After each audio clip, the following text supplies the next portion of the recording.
सभी बच्चों को सुप्रभात। आज के हिंदी विषय में हम पाठ 4 मैं सड़क हूँ का अध्ययन करेंगे, जिसमें सड़क अपनी आत्मकथा कह रही है। जी हाँ, मैं सड़क हूँ, मिट्टी, पत्थर और डामर से बनी। एक बड़े अजगर की तरह मैदानों, जंगलों, पहाड़ों के बीच से गुजरती हुई, पेड़ों की छाया के नीचे से होकर मैदानों को पार करती हुई, गांवों को शहरों से जोड़ती हूँ। मेरी उम्र कितनी है यह मुझे भी याद नहीं। जब आदमी ने एक स्थान से दूसरे स्थान तक जाने की बात सोची होगी, शायद तभी मेरा जन्म हुआ होगा। मैं कभी कच्ची थी तो कभी पक्की, कभी मैं घुमावदार बनी तो कभी एकदम सीधी सपाट। स्कूल, कॉलेज, अस्पताल, महल, झोपड़ी, बाग बगीचे, हाट बाजार और न जाने कहाँ कहाँ मेरी पहुँच है। कहने का मतलब यह है कि मैं ही सबको मंजिल तक पहुँचाती हूँ। सड़क के माध्यम से ही हम अपनी मंजिल तक पहुँचते हैं। चाहे हमें अस्पताल जाना हो, महल जाना हो, झोपड़ी हो, बाग बगीचे, कहीं भी जाने के लिए हम सड़क को माध्यम के रूप में अपनाते हैं। वैसे मेरा रूप सुंदर नहीं है, एकदम काली कलूटी और लंबी। कभी कभी तो मुझ में छोटे बड़े गड्ढे बन जाते हैं, तब मेरा रूप और भी बिगड़ जाता है। यह मुझे बनाने वाले लोगों की लापरवाही का ही नतीजा है। मुझे अपनी इस प्रस्तुति पर उतना दुख नहीं होता जितना अपने ऊपर से चलने वालों की गलत आदतों पर होता है।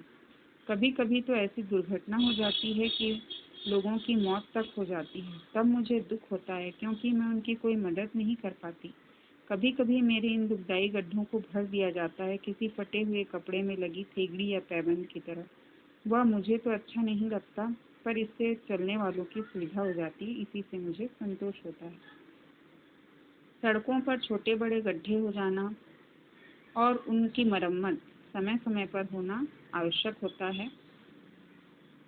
ऐसी स्थिति में लोगों को आने जाने में जो असुविधा होती है, सड़क को इससे दुख तो होता ही है, किंतु लोगों की सुविधा के लिए उसकी जो मरम्मत की जाती है, उसी से सड़क को संतोष हो जाता है।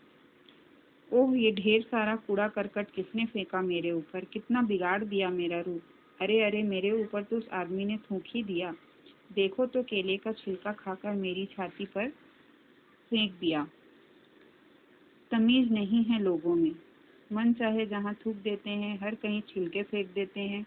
इसका क्या परिणाम होगा सोचते ही नहीं। अरे, केले के छिलके पर पैर पड़ जाने से वह बच्चा तो गिर ही पड़ा, उसे बहुत चोट आई होगी। पता नहीं लोगों को कब अक्ल आएगी कि कूड़ा सड़क पर ना फेंके, कूड़ेदान में फेंके। इससे सफाई भी रहेगी और दुर्घटनाएं भी नहीं होंगी। तो सड़क का कहना है कि लोग कचरे को सड़क पर ना फेंककर कूड़ेदान में डालें, जिससे लोगों को असुविधाएं ना हो। त्योहारों, मेलों और शादियों में मेरी शोभा बढ़ जाती है। मेरे आसपास सफाई हो जाती है, दोनों किनारों पर रोशनी की जाती है। मेलों व उत्सवों के समय अनेक प्रकार के वस्तुओं से दुकानें सजाई जाती हैं। काफी चहल पहल होती है, सभी लोग खुश नजर आते हैं। मुझे खुशी होती है अपने नजदीक यह रौनक देखकर। तो सड़क को भी त्योहार, मेले और शादी में जो रौनक होती है, वह देखना बहुत अच्छा लगता है, क्योंकि सड़कों को भी विशेष ढंग से सजाया जाता है और लोगों की चहल पहल से उसे अच्छा लगता है। वाह, बच्चे लाइन बनाकर कहाँ जा रहे हैं? अरे हाँ, 26 जनवरी आने वाली है ना, उन्हें परेड में भाग लेना होगा, उसी की तैयारी के लिए जा रहे होंगे।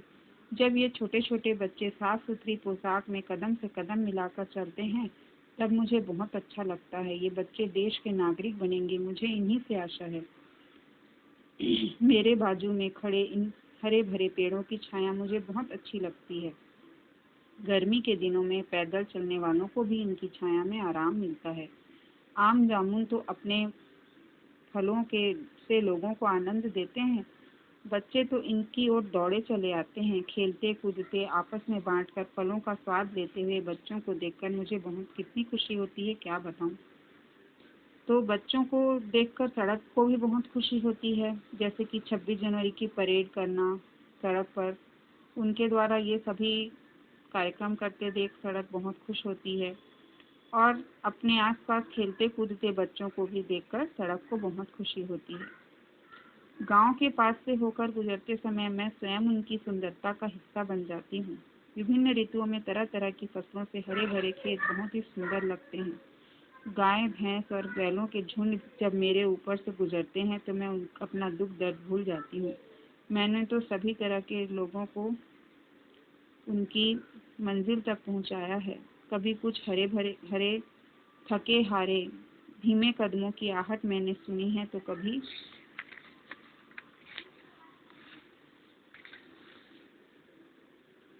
तेजी से चलते हुए उत्साहित कदमों की धमक। चाहे जो भी मेरे ऊपर से होकर गुजरे, मैं सबके दुख सुख में उनके साथ शामिल हो लेती हूँ। दुख और सुख तो जीवन में आते जाते रहते हैं, पर तुम्हें उनकी परवाह न करते हुए चलते रहना चाहिए। चरय वेती चलते रहो, यही हमारे शास्त्रों का संदेश है। अभी अभी मेरे ऊपर से एक वाहन गुजरा है, क्या तुमने भी उसमें बजता हुआ यह गीत सुना?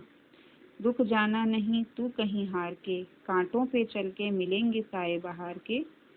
मेरा भी संदेश तो यही है। तो सड़क भी हमेशा चलते रहने का संदेश देती है और जीवन में आगे बढ़ते रहने का संदेश देती है। कभी जीवन में सुख आए या दुख आए, हमें उससे हारना नहीं है। सड़क यह भी हमें सिखाती है। तो इस पाठ में हमने सड़क के माध्यम से उसकी आत्मकथा को सुना और जाना। इस तरह से इस पाठ में आए हुए कठिन शब्द जो शब्दार्थ में दिए गए हैं, इसको आपको अपनी कॉपी में लिखना है। आज के लिए इतना ही। धन्यवाद।